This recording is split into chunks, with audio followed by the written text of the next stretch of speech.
Andrew Black, you and I have probably never seen a case with the components that this one has. And it now has an added unusual feature. The sheriff, while Nancy Guthrie is still very much in the wind, clears the entire family. What do you make of that? Well, the Guthries have been through a lot, and I think it's a good thing for them, obviously. What concerns me is the messaging. It's a unilateral message coming from the sheriff's department. The FBI and the sheriff's department should be lockstep in messaging.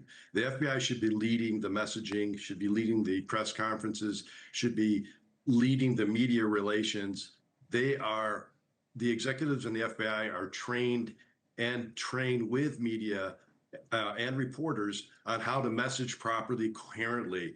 And the wording of the message from the sheriff's department is a little peculiar, begging the media to honor their profession, and to report with compassion and professionalism. I think a lot of the reporting has been handled that way. So I thought it was really odd language. I think it would have been better if the FBI and the sheriff's department collaborate in any messaging going forward. Right, but look, we know what he was talking about, right? Casey, we now have a new layer of speculation with all of these desperate digital media folks who live off clickbait. And they've been running every kind of theory they can, and a lot of it is to the disadvantage of the Guthrie family, and some of the people even used to work with Savannah Guthrie. So it makes the kind of blind dogging on it even more disgusting. And I think that's what motivated the sheriff's moment. Now, Casey, you and I are not surprised that the glove that they found did wind up being connected and yielding that DNA. What do you make of what's next for them, and what level of confidence do you have in this list of 40 names and where that may be derived from? Okay, so we weren't surprised that there was not an immediate match. I mean, this isn't like Criminal Minds where everything gets solved in 43 minutes. But they have DNA. They have DNA from the glove, and they have DNA from inside the house. It does not appear to be the same DNA, but this is great. And just because it's not in CODIS, because CODIS has a very narrow parameter for what DNA it's going to have submitted to it. Usually you have to be arrested and convicted of a felony, a murder, a sexual assault like a rape, unless you're a missing person or they even have DNA from dead bodies. But the point is, just because this person has not been convicted of a felony before doesn't mean he's not out there and we can't still get his DNA eventually. The big game right now, and we are in it for the long haul, is to narrow down the suspect pool. And this is a long slog, but it's just how it works.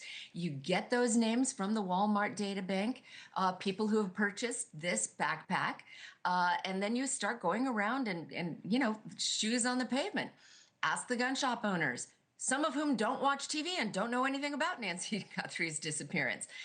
Does this guy look familiar to you? Do you have any of these names in your data bank of people who've purchased guns?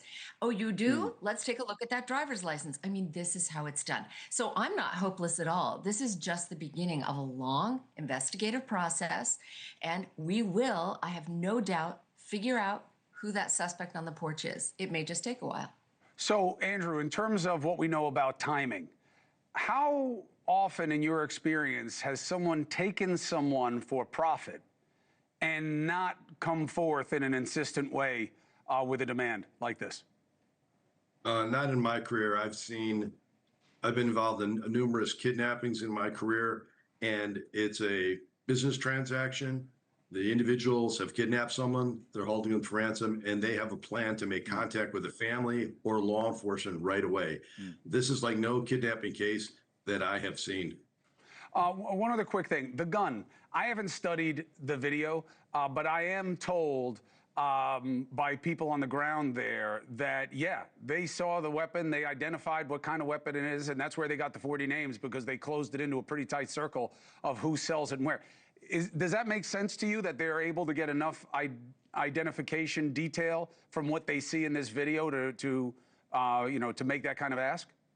Yes, I think it's something about the gun or the holster, because identified where the holster was manufactured and sold. So between the type of gun and the holster, that could be driving this latest series of investigations.